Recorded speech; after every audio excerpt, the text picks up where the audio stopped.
What's good, you guys? It's Lifestyle from lifestyledidit.com, and in today's video I'm going to be going over two completely free underrated distortion plugins, saturation plugins that you could be using on your 808s and on your beats. But specifically for this beat, on your 808s, these two free plugins are crazy. I enjoy them a lot. One of them's nasty, makes your 808 super aggressive, and the other one's more like sound shaping. I'll kind of show you what it does. It adds really weird characteristics to your 808s, and it completely changes how they sound. But I really enjoy both of these plugins, so let's get into it. All right, so I pulled up this beat right here.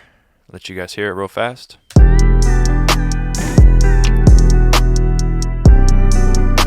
All right, so you'll see that I have these two plugins right here, but they're turned off. So the first one you're gonna see is free. It's called FuzzPlus 3. All right, and then we have this other one over here called Temper. This one is the one that can literally mangle and make your 808 sound completely different. It's insane. I love it. Oh man, this VST is so dope. And then this one is just like crazy distortion. Like you need to blend it in, but it really makes your 808 stand out. So we're gonna start off with this one first. I'll have links for both of these in the description, so you guys can go ahead and check both of them out. But this one is by Audio Damage and it is called FuzzPlus 3. So let's turn it on, and let me set it to default so it looks exactly how it looks when you guys open it. So this is what it's going to look like, and if I press play, the distortion is going to be out of hand and it's going to be insane. So the first thing I'm going to do is just go over what these do. So frequency is basically an EQ. You see you have a filter. So if you pull this back, it's going to take away high end from the 808 and the distortion. So if you want that distortion but you don't want all that high end, then it brings up around 15K, you can start to dial this back and it's going to pass out those high frequencies. Then you have resonance. So this is the resonant bump. So when you have a resonant bump from filtering, when you start to filter, you get this resonant bump, right? So right here you're controlling this. So if you make it higher, it's going to be more of a bump. So it's basically going to make the 808 more peaky. So that's what this is, just a resonant bump. You can control it. This is low. High would mean it'd be a very big bump of resonance. Next you have distortion, and then you have your output settings, your leveling and all that. I like to just use it, and then over on FL I like to use the mix knob. So if I go ahead and turn this distortion all the way down and just press play on this, and let me make sure that you're just hearing the drums, you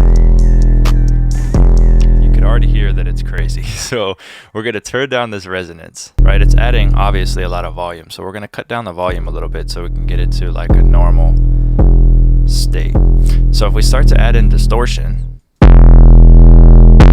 you see it really destroys our 808. Okay, so if we put this kind of to like 20%, and then we start to mess with frequency, we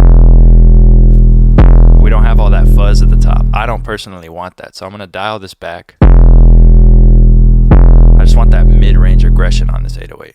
Now I'm going to mess with resonance, so I'm going to make the peak, I'm going to make the 808 kind of have more of a peak to it, make it hit harder.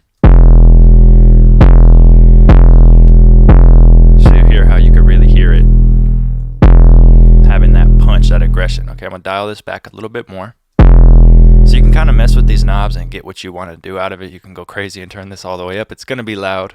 But let's say you wanted to do that and then come over here on the mix knob and blend it in. So normal, and then kind of blend it in. You can do that too. So you can get pretty creative with this. So I'm going to leave this down here at like 14% maybe. And one thing I'm going to do is I'm going to make sure when this is turned off, when it's turned on, it's the same volume. You want to keep your gain staging good. So when it's off, we're peaking around 8, right? So over here, when we turn it on, we're definitely not peaking around 8. So let's lower this till we get to 8.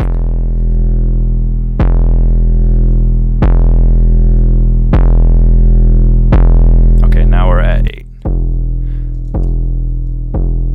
So we're a little bit lower than that, actually, probably 9. Okay, so the first thing you'll notice is even though we're hitting 9 dB, negative 9 dB on both, this one's obviously way louder. And that's one really good thing about distortion on 808s is you can get your 808 to be louder, but not to be peaking louder. And the reason that is because when you add distortion to lower frequencies, it adds upper harmonics, meaning mid-range and high-end. That's why you have this frequency knob, because you can cut out the high-end that it adds, because it basically crushes those lower frequencies, and when it does that, it creates them at a higher harmonic level so that you can hear them more. So once you set the leveling to when it's on and off, regardless, it's hitting at, you know, -9 or wherever you have it set. When it's off, you're gain staging correctly, which means that your volume isn't changing when the plugin is on or off, but you're perceiving it louder. And that's what we want from distortion, because now obviously when you hear it off and on, it sounds way louder, but it's actually not volume wise. So on our limiter, we can push the track even louder. This is how you get your tracks loud, and how you hear, like, you know, how is there so much bass in this song, but they could still push the limiter without it starting to mess up, and I can't get my tracks that loud. Well, a lot of them utilize harmonics and distortion lightly. It doesn't need to be completely distorted, but they make sure to utilize the higher harmonics instead of the low ones, because you can push your limiter further with less low end instead of high end. High end doesn't necessarily break up immediately. When you push a lot of low end into a limiter, the limiter starts to crumble and it starts to do a lot of gain reduction because low end's more powerful. So when you utilize the mid range and the high end, but you keep it at the same level, you're getting a louder sound and you can push the limiter further. So like I said, with it off, with it on, it's louder. You'll even hear it in the mix. So let me turn it off. On, but it's literally at the same level, so I would back this off a little bit. I don't want too much of that high end in it,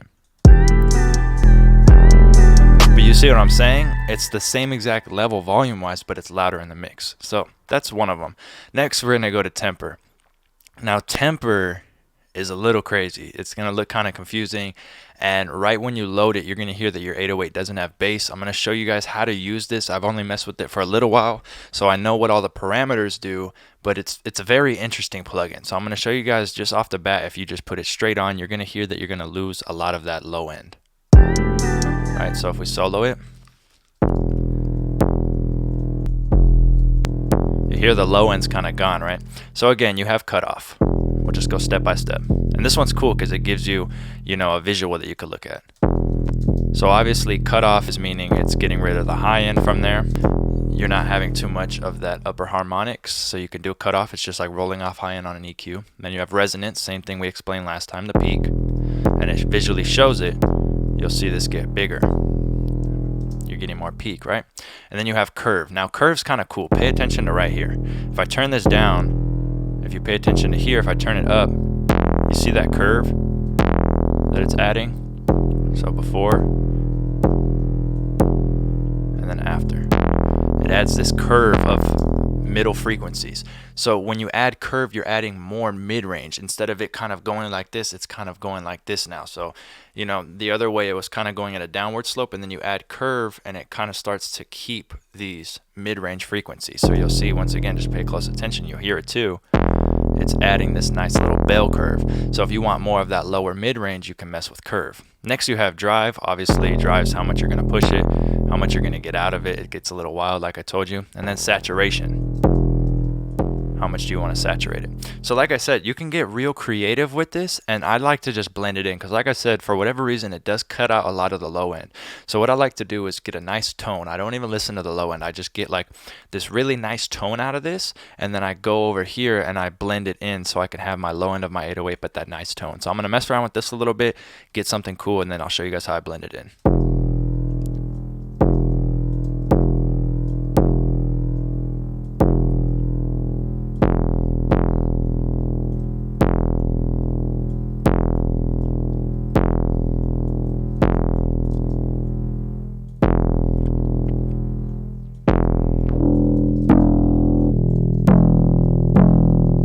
Okay, see, so now we're getting this really weird tone, right? But if we blend this in with our normal 808 over here, this is off. And then we blend it a little bit.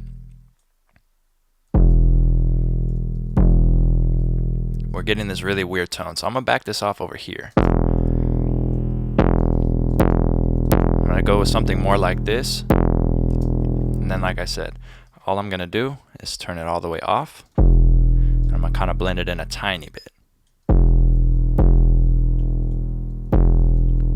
So before,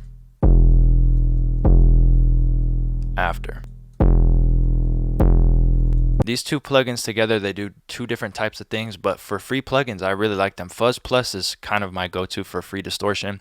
A lot of you guys have Sausage Fattener or Camel Crusher, but everyone kind of knows those, so I wanted to introduce these ones. So like I said, I like to use this one for main distortion, and then I like to use this one on certain 808s to get like a different type of sound out of it, different characteristics, but I don't use it at full 100% on the mix. I come over here and I usually bring this down to anywhere from like 1 to maybe like 15% and just kind of introduce that weird tone that I get.